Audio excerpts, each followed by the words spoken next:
Juan Kapitulo 6, versikulo 35. Si Jesus miingon kanila, "Ako mao ang pan nga naghatag sa kinabuhi. Ang muari kanako dili nagayod gutomon, ug ang mutuo kanako dili nagayod uhawon." Ang mga puno Pan sa kinabuhi.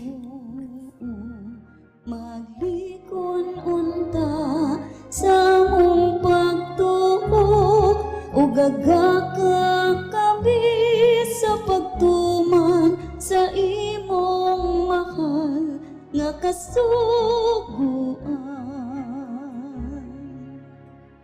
Ang ginuman na kaninyo, ang Santos Ebanghelyo sumala ni San Marcos. Unya may abot sila sa lungsod sa Capernaum. Sa pagkasunod nga adlaw tigpapahulay, misulod sa Jesus sinagoga o nagtudlo.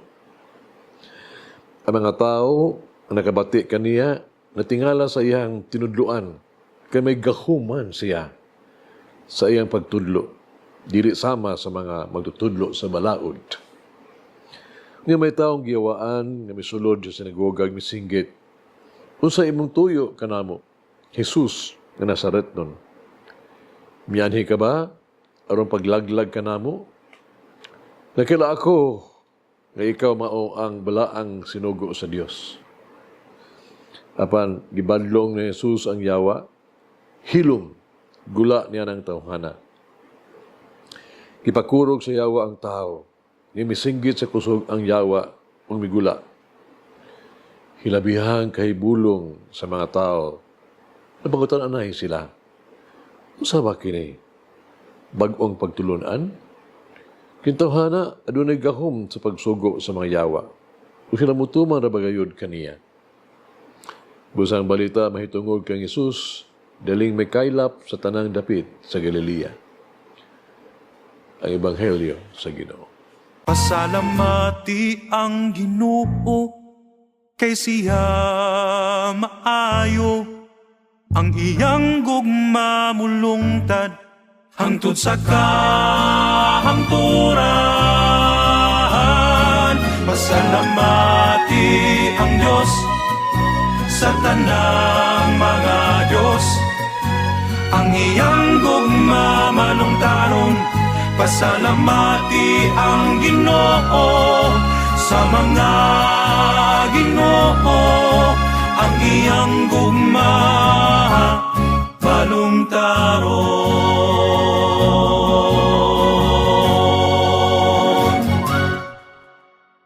Din sa Ebanghelyo karong adlaw, si Jesus nagpakita og kaayo. Dili niya kabubuton ang kadautan sa mga tao. Adunay kaluoy sa iyahang bahin. Gusto lang niya kaluwason ang tao nga adunay daotang espiritu. Ang gitunguha ni Jesus mao ang hingpit ng pag-ayo sa tao ang isudlan sa panuway. Wala ikoninar ni Jesus ang tao. Wala niya hukmi ang tao nga daw maakusar kaniya ba tingali na kinabuhi ka og hugaw o immoral nga kinabuhi na maong isudlan ka sa demonyo. Si Jesus maluluyon naluoy sa tao nga isudlan sa panuway. Ang nakita ni Jesus sa maong tao nga ipanag-iya dili ang iyahang pagkamakasala, dili ang iyang hugaw nga pagkinabuhi, dili ang iyang kadaduhaan ni aging kinabuhi. Hinunua, giisip siya ni Jesus nga usa ka tawo nga nanginahanglan sa tabang, sa pag-ayo, usa ka kalag nga maluwas gikan sa kamanduan sa salaon ni Satanas. Aron tingali nining panahuna sa atong kinabuhi karon, si Jesus nagsulti usab kanato sa mga pulo nga hilom. Kinig pasabot nga enough with your words. Hunong na sa imong mga pulong. Enough with your promises. Hunong na sa imong mga saad. Enough with your resolutions. Hunong na sa imong mga resolusyon. Ang ipangayo ni Jesus kanato karon mao ang atong gugma. Ang ipangayo karon ni Jesus mao ang atong paghinulsol atong konkretong aksyon para sa pagkakabig conversion. Oo, si Jesus, nagsulti ka nato sa mga pulo nga paghilom sa ato pa. Wala na'y away, wala na'y debate o diskusyon, wala na'y lip service.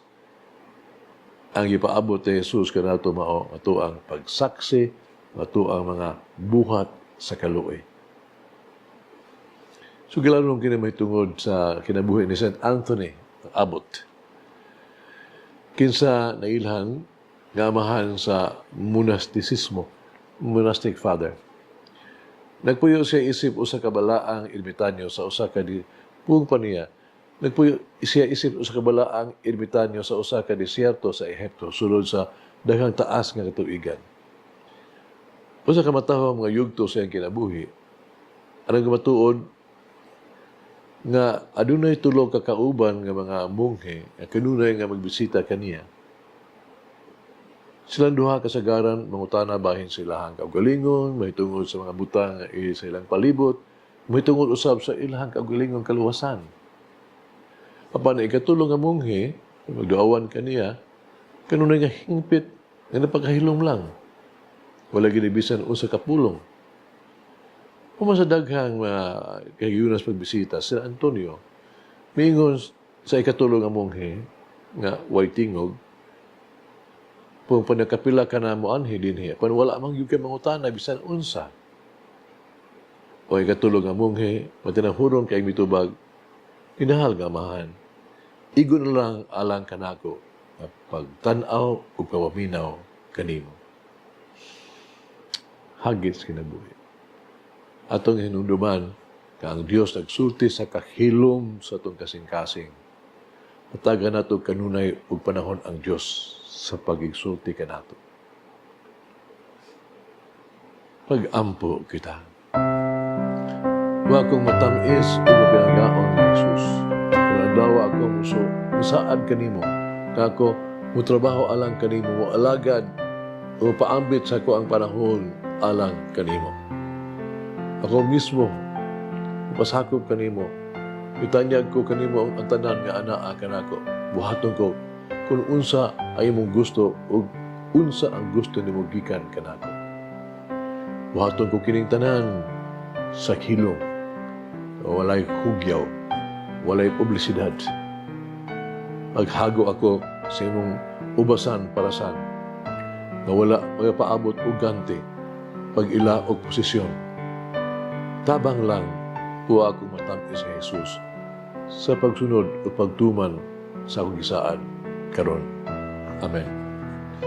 O Mamayre, guide me in rejecting the lies that keep me from fully experiencing your Son's grace. Langin na Diyos magagahom sa tanan, Amahan, Anak, Espiritu Santo. Amen. May the Lord of the divine mercy bless us all, heal us from all diseases and suffering. Ayun unta niya kita, tanang mga sakit na sa lawas o sa kalag, body and soul. In the name of the Father, the Son, and of the Holy Spirit. Jesus, I trust in you. Amen. Whoever eats the bread of life will never hunger, says the Lord. Kay galaan inyong nabati ang pagpaambit ug hamubong pamalandong sa pulong sa Dios pinaagi sa tulumanon. Pan sa kinabuhi nga gidumala ni Monsignor Daddy Selva. Hangtod na usab sa sunod higayon, daghang salamat.